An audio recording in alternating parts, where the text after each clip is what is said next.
Turn with me to the book of Esther in chapter 6.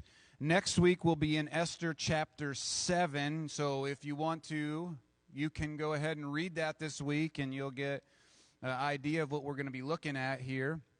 Following our sermon this morning, we're going to take communion together in celebration and of worship of Jesus and what he has done for us. So be ready for that here in a little bit. But we're in Esther 6 right now. And so in Esther chapter 6, things are rarely what they seem. For those of you who are parents of toddlers, or of those of you that have had toddlers at one point, parents of toddlers, you know things are most likely not going well when it's quiet. When there's silence, right? You know things aren't going well. And so silence doesn't always mean everything's good. Silence usually means that somebody's writing their name on the wall. Silence means somebody's probably playing in the toilet or pulling all the toilet paper off the roll. Silence means somebody's in the kitchen dumping all the salt out. Silence means the dog's getting a haircut. And it goes on and on and on and on, right? Well, sometimes things aren't the way they seem. There was one time we were at Chuck E. Cheese when our kids, Dylan and Maya, were very young. And we were hanging out there and having fun, playing games and eating pizza in the ball pit, the slides and all those things. And we're just having fun as a family. If I remember right, and I'll tell you this again, anytime I tell a story, you have to confirm it with Ann, because she'll tell you the actual events that happened, and I'll just tell you what I thought happened because I was there. But we're having fun, and I believe my parents were there with us, and we're doing this, and all of a sudden there's silence. And we look around, and Maya is gone. We don't know where she is. She's very young at this time. Ann will tell you exactly how old she is because I don't remember. But she's gone. We knew something wasn't right, and so we started to look for her. But silence wasn't golden in that moment because she was gone. And we started to frantically look all around that whole place. We checked the place. We checked, the video games, the play place, the bathrooms. We even looked outside. We went all around that place, and we could not find Maya. Panic was starting to set in, right? And we're looking, and then finally, I probably got it wrong, but Ann found her. And she was playing in the ball pit without a care in the world. Like, she thought everything was fine, and we didn't, And, she was having fun. We were going crazy until finally we see her, and all of our fears are gone, right? Like, we're relieved of our fears. And so, have you ever noticed that when things go wrong, and you think, well, nothing can get worse than this, it often does. It gets worse still, right? It just seems like things can't possibly get any worse, but it does. Where things are as bad as they can probably be, we think, and it gets worse. This is the case for Mordecai right here, as we're seeing in Esther chapter 6. Not only is he going to die 1 year from now, because the edict went out that every Jew in the province and the kingdom of Persia are going to die 1 year from that date, things are about to get worse for Mordecai. And so when things seemed bad, it got worse, right? Because there was a 75-foot gallows being made. And Mordecai didn't know this yet, but the next day he was going to die on that 75-foot gallows. If you remember what's been happening in this story, the king is looking for a new queen. First one didn't do what he liked, so he got rid of her. And they went throughout the whole kingdom of Persia looking for a new queen. And the king picks Esther. Doesn't know what her background, what her heritage is, what nationality she is. And she becomes the queen. And this man Haman, though, begins to rise up in the kingdom, and the king really likes him, and he goes to the king and he says, because he has this vendetta, this grudge with the Jews that he's been heard about from his whole life, that stems back all the way to 1 Samuel chapter 15, which even actually goes back to Exodus chapter 28, even beyond that. It's this with this group of people. And now that he's in this high position, he wants to get rid of the people that he hates the most. And so he goes after them. He goes to the king and he says, King, these people aren't good for your kingdom. We ought to just wipe them out. And he talks so well, the king says, yeah, that's a great idea. Let's get rid of all of these people 1 year from now. And so Mordecai, he goes to Esther, and Mordecai is the cousin of Esther, and he raised her as his own daughter after her parents died. And he says, who knows, maybe God put you here for such a time as this to save our people. And she says, okay, I will go before the king, and if I die, I die. And so they fast for 3 days, and she goes. And we're getting into this story of what God is doing and how God is working. But Mordecai really has bugged Haman. And Haman wants to see him dead on these gallows. And there's some things in these verses in chapter 6 that I want to highlight this morning that I think are relevant for our lives today. So I want you to look at these with me. And the first thing would be, when all seems lost in your life, guess what? It's not. When it seems like there's no way out of this situation, there's a way. Mordecai could have just given up here. All these things were happening to him and his people, and he could have just said, that's it, I'm done. This king wasn't a Jew. He didn't have any interest in the Jews.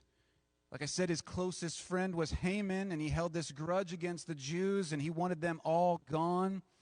Haman's plan to get rid of them seems to be working so far. It is working so far that this is going to happen 1 year from that edict going out into all of the nation.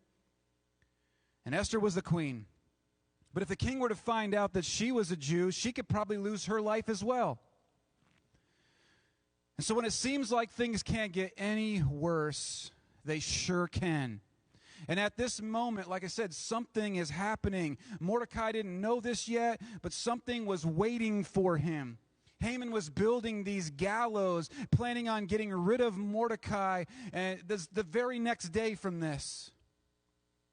But Mordecai, we see from him, he's not giving up. He isn't thinking, oh, why me? Why is this going on? This isn't fair. What a horrible life I have. No, that's not what we see from him. He is in this moment trusting God.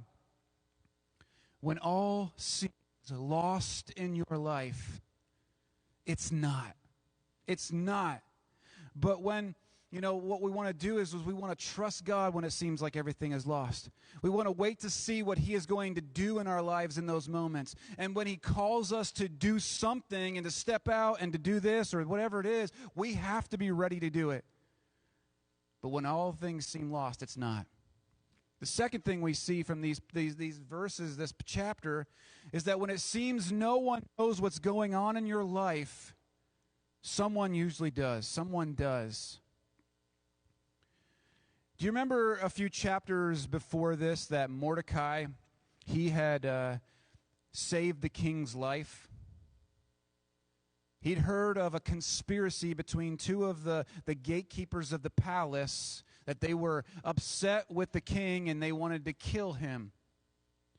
And so Mordecai went to Esther and he told her about this. And Esther took that and went to the king. The king found it out and found out that this was true, and he dealt with those two people. They were gone from their position, gone from this world even. And Esther said to the king, "It is Mordecai who found this out. Mordecai came and told me, and I'm telling that to you." And even though Mordecai saved the king's life, we saw that nothing was done for him. He didn't get anything out. Maybe he wasn't doing it to get anything, but nothing happened. There was no reward for him there. And it seemed like nobody had remembered that he had saved the king. And so Mordecai, he just went on with his life. He kept living his life. He was unnoticed. He was unrewarded. He was underappreciated. And that was until this night right here in Esther chapter 6. So if you have your Bibles, let's look at Esther chapter 6, verse 1 and 2. It says, on that night, the king could not sleep. And he gave orders to bring the book of memorable deeds, the Chronicles, and they were read before the king. And it was found written how Mordecai had told about Bigthana and Teresh, two of the king's eunuchs, who guarded the threshold, who had sought to lay hands on King Ahasuerus. So that night, the king couldn't sleep. So he brings somebody in that they would read to him the chronicles of his kingdom, so that maybe he was thinking, this will bore me to death and I'll fall asleep. Maybe I'll get some sleep out of this night. And as he listens to this guy reading to him the chronicles of his kingdom, he hears the record of that time when Mordecai saved his life. And this grabs his attention, and he asks, like, what did we do for this guy? Look at verse 3. It's the very question in verse 3. He says, and the king said, what honor or distinction has been bestowed on Mordecai for this? And the king's young men who attended him said, nothing has been done for him. You see, sometimes the smallest thing can cause the biggest results. Sometimes the smallest thing can cause the biggest results. Have you ever noticed that in your life? Have you ever seen that to be true? Because that's what this shows us here. While everybody else in the kingdom is sleeping, most likely, the king isn't. He can't sleep that night. And I think this is so amazing that he's just having trouble there. He can't sleep. Of all the nights that the king can't sleep, it's this very night. And the king didn't know anything about the plan of Haman for the next day, that he wanted to kill Mordecai on those 75-foot gallows. Haman was going to come and tell him about that the next morning. But as Haman and Mordecai sleep, the king can't. And it says there in verse 1, on that night. See, that's the way God works. See, at just the right moment, he steps in. He does the unexpected. When no one seems to notice or care what is happening in your life, God notices. And he cares, and he's there with you in that. It was on that night. Here on that night, God stirs the heart of the king. And the king finally remembers that he owes Mordecai his very own life. Before this night, Mordecai didn't mean much to the king.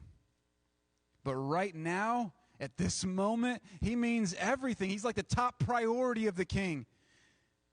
And has there ever been a time in your life, maybe it's a recent time in your life, where you just did something and you weren't recognized for it, no one thanked you, you didn't receive a reward? Maybe even somebody else got that reward, but you didn't. Have you done the hard thing, the courageous thing, and somebody else gets that reward? That's what happened to Mordecai here. And we can learn something from his life. Mordecai doesn't go after anyone for vengeance here. He's not upset. Even after everything that's happened to him, he doesn't go after anyone. He doesn't try to get back at Haman. Even when he has the chance to get back at him, he doesn't try. He doesn't speak evil against him. And so we need to guard our hearts like Mordecai does here in chapter 6 and throughout this whole story. What we see in Hebrews chapter 6, verse 10 says, "For God is not unjust, so as to overlook your work and the love that you have shown for his name in serving the saints as you still do." That's not who God is. It's not what he does. He doesn't forget. And when no one else notices, or it seems like no one else sees, God does, though. He sees it. When no one else remembers, God writes it down. Psalm 56, verse 8. "You have kept count of my tossings. put my tears in your bottle. Are they not in your book? He will reward us for the things that we do. Be encouraged, okay? Be encouraged. There will be a day when you will receive a reward. And maybe it won't happen in this life like it does here for Mordecai, as we're going to see, but you will someday get it. God isn't unjust to overlook the things that you do. Next thing we see here is that when everything is going great, watch out because things can change. Anytime things are going really well for you, you better look and see what's around the corner because things can change. And it's actually too bad for Haman that he didn't understand this principle. Maybe he did, and maybe his pride got in the way and caused him to forget this. I don't know, but he doesn't seem to notice. And as soon as the king's heart was melted by what he heard, that nothing had been done for Mordecai, he begins to start thinking about what can we do for him? What needs to be done for him? Like, what kind of reward does he deserve for saving my life? And as he thought about this, still not sleeping, he decides, you know what? I need somebody to help me come up with a plan for him. Like, what can we do to reward him? So he starts looking for somebody. Look at verse 4 and 5. And the king said, "Who is in the court?" Now Haman had just entered the outer court of the king's palace to speak to the king about having Mordecai hanged on the gallows that he had prepared for him. And the king's young men told him, "Haman is there standing in the court." And the king said, "Let him come in." Now this is another incredible moment right here, what we see. I'm guessing, I'm not 100% sure, but as I think through the events that are happening in this night, I'm guessing it's probably about 5 or 6 in the morning, maybe a little later. But you think about that for a second, right? Because I can only imagine that Haman couldn't wait any longer to get to the king to tell him about the gallows he made for Mordecai. Like, you got to let me kill him, hang him on that thing. And so he needed permission for it, so he wanted to be the first in line to see the king. The king had been up all night, couldn't sleep, heard the chronicles of his kingdom, heard the story of Mordecai, and now he's thinking, how am I going to reward him? I need somebody's help. And so he's heading out to see if anybody's around. And as Haman has come to the palace, he hears the king say, well, send him in, send Haman in. And the king thinks, all right, great, I have somebody now who can help me come up with a reward for Mordecai and how he saved my life. And Haman, maybe he's thinking as he's looking out the windows of the entrance to the palace, he's thinking about the gallows he built right outside of his house. And he's thinking, all right, gallows, just one more minute. There's going to be somebody on you soon. Hold on. And so he goes into the king's court to see the king. And before he can say anything to the king about what his plan is to get rid of Mordecai on those gallows, the king starts talking to him. And this shocked Haman. Look at verse 6. So Haman came in, and the king said to him, what should be done to the man whom the king delights to honor? And Haman said to himself, whom would the king delight to honor more than me? So when the king asks him this question, right, who do you think Haman's thinking about? Well, it tells us right there, he's thinking about himself. Who else, he thinks, would the king talk about than me? Who else would he want to honor other than me?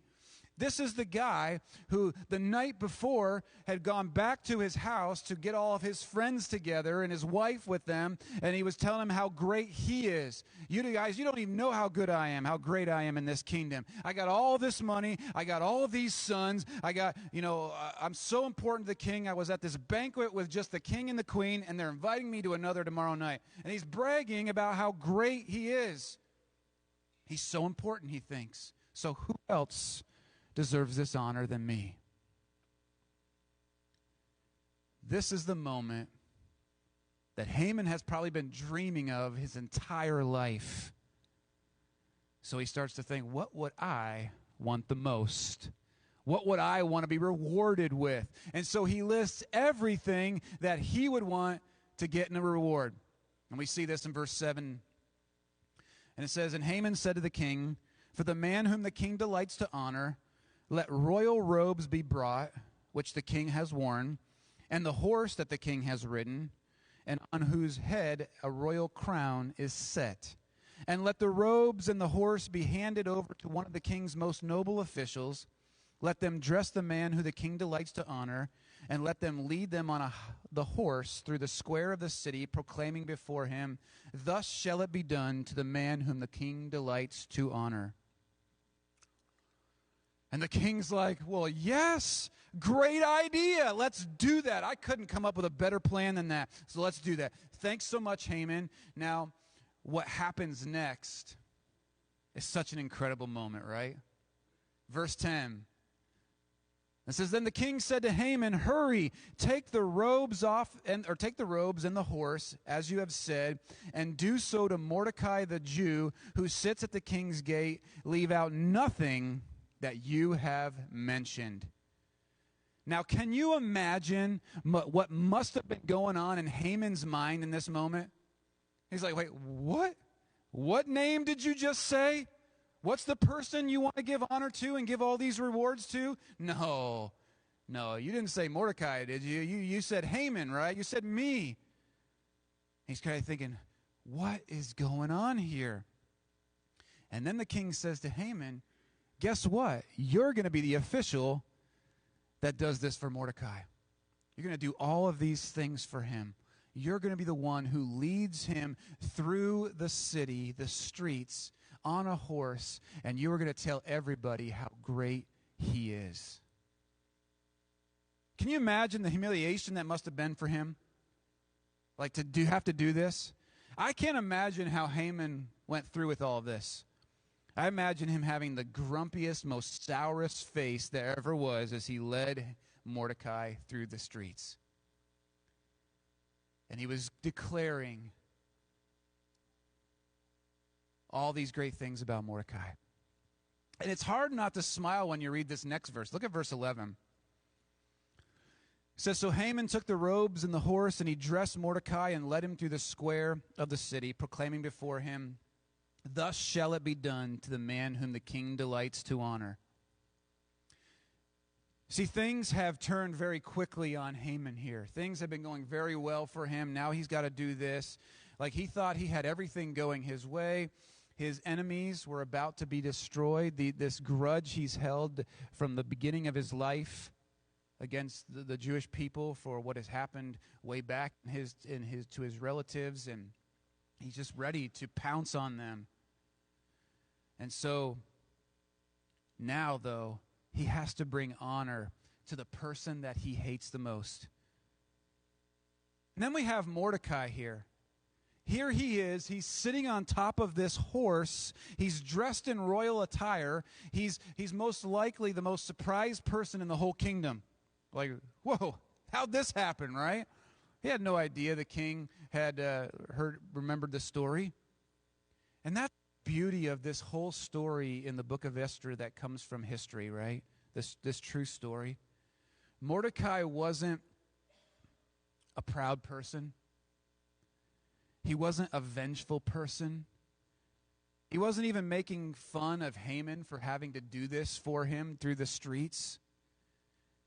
According to these verses that we read here, Mordecai kept his mouth shut. He didn't say anything. He just sat there. And this might be the greatest part of this whole thing. Mordecai just sits there in silence. And it's rare for people to be promoted to a high place where everybody sees this promotion and not crave the spotlight and not rub it into everybody else, to people like Haman. Soft-spoken, genuinely humble celebrities are a very rare thing. And the next thing that we read here is Mordecai returned to the king's gate. It's a short phrase, and it's really easy to miss. He goes right back to the king's gate, but I think it's a very wonderful thing here, and I want us to see this. Because it didn't say that Mordecai decided it was time for a major promotion in his life now that he's had this. No. Now, why is this significant? Why does this matter to us? because this is where Mordecai has been the whole time, at the king's gate. This honor of riding on the horse, wearing the king's robes and the crown, and being told about how great he is, doesn't go to his head. You see, a proud and ambitious person would have said, I'm done with being in the king's gate. That was my old position, but now that I've had this honor, I deserve something else. I deserve a greater place in the kingdom.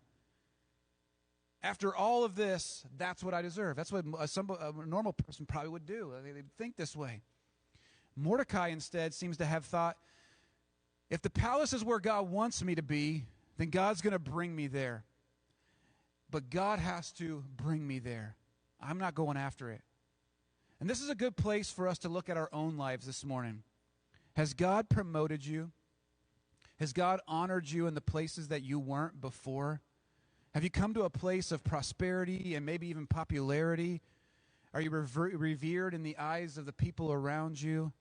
If so, the question is are you comfortable at the king's gate? Are you as comfortable there? Or do you have to be in the palace? Do you have to be in something greater? Do you have to be treated with special care and not be bothered with everyday problems? Mordecai just says, just drop me off where I was. That was great. That was fun. But just take me back to where I was. No matter what happens to you in your life, remember where you came from. You'll find that the best place for us is pretty close to our roots. Doesn't mean we can't grow. Doesn't mean we can't get to things better. But we just find that's where our best place is. Another thing we see here. See here. Go back and forth. That's the one I want. When it doesn't seem like there's any justice in life, be ready. There will be justice. There will be a time when justice comes. Now, like we all want justice, right? We do. We want justice to happen in life. When things aren't going right, when things are happening wrong, we want to see justice happen. Here in Esther, we want to see Haman get what he deserves. Actually, that's really what we crave in our lives is justice. We crave that. Especially when there's somebody like Haman who has acted the way that they have, and it seems like they're getting away with it. We cry out for justice. We want that. Look at verse 12 here, chapter 6. It says, Then Mordecai returned to the king's gate, but Haman hurried to his house, mourning with his head covered. And Haman told his wife Zeresh and all his friends everything that had happened to him. Now, if you remember, the last time Haman went home, he gathered all his friends and his wife, and he told them how great he was. This time, the next morning, he comes home, or next afternoon, whenever this is, and he comes home complaining about what has just happened. Actually, I'm going to say this is probably in the evening, not morning or afternoon. This is the evening, because we'll see that in a second. But have you ever noticed that people who are like Haman always blame other people for all the things that are going wrong in their life? It's never, oh, God taught me this in this part of my life. He taught me this valuable lesson when I went through this hard thing. Or I was humbled by this thing. Or, through this hard thing that I went through, I gained this in my life. Or this thing seemed to have just crushed me. It was so hard, but it has taught me to trust God in my life. We don't hear that with Haman here. Instead, it's more like, if it had not been for them, things would have been better. If it wouldn't have been for my boss, this would have happened, or so on and so on. He tells them everything that happened here, and he doesn't say any of it's his own fault. Verse 13 goes on, and it says, Then his wise men and his wife Zeresh said to him, If Mordecai, before whom you have begun to fall, is of the Jewish people, you will not overcome him, but will surely fall before him. That actually sounds a lot like a verse in Genesis. They were very right in saying this to him because we see this in Scripture. In fact, it's in Genesis chapter 12, verse 1. And it says, Now the Lord said to Abram, Go from your country and your kindred and your father's house to the land that I will show you, And I will make you a great nation, and I will bless you and make your name great so that you will be a blessing. I will bless those who bless you, and him who dishonors you I will curse, and in you all the families of the earth shall be blessed. What this is really saying here is that God will protect his people. And if you curse them, then you're going to pay a terrible price for it. Never once in Haman's plan to kill Mordecai and all of the Jews had God ignored that. Had he forgotten it? He knew it. He didn't wipe it away and say, "Oh, no big deal." God had heard these statements. He had not missed them. He had seen the pride in Haman's heart, the violence and prejudice motives behind his plans here. God may be invisible, but he wasn't out of touch. He wasn't passive in this. He hadn't forgotten his people, and he hadn't forgotten his promises to them. And then we see in verse 14 of chapter 6, while they were yet talking with him, the king's eunuchs arrived and hurried to bring Haman to the feast that Esther prepared. So this is the second banquet, right? It's dinner time now. And they come and they grab him. So they're just starting this conversation, and off he has to go. And really, before he could think about what they were saying to him, he was summoned to this second banquet, where he'd be with the king and the queen. And this, as we're going to see next week, is the banquet that brings him down. And I wonder when he left his house if he took another look at those gallows that were built right outside of his house. The ones that he had built for Mordecai. I wonder what he must have thought about those as he walked by those. And this just shows us here that when God seems absent, he's actually very present with us. Even when you think that you have lost everything in your life, God uses that to show you that he's still in charge, and he's bringing us maybe even to our knees in prayer and in trust of him. He's saying, I just want you to know how great I am, that I'm with you, that I'm working through these things. Sometimes things are so hard it brings us to our knees. And all we have is God to lean to and lean on and go to. And that's a great place to be. God seems so distant to them here. But as we see in all of this, he's working through all of it to bring rescue for his people. And so let me ask you this morning. Where are you in this story of Esther? Have you been building your kingdom, establishing your own name, making it so big so people will take notice of you? Have you walked over and through people to get there? Or maybe you feel like God has been absent in your life. Or there just seems to be this hold in your life where things aren't moving, or at least not moving the way you want them to. Does God seem distant to you and from you?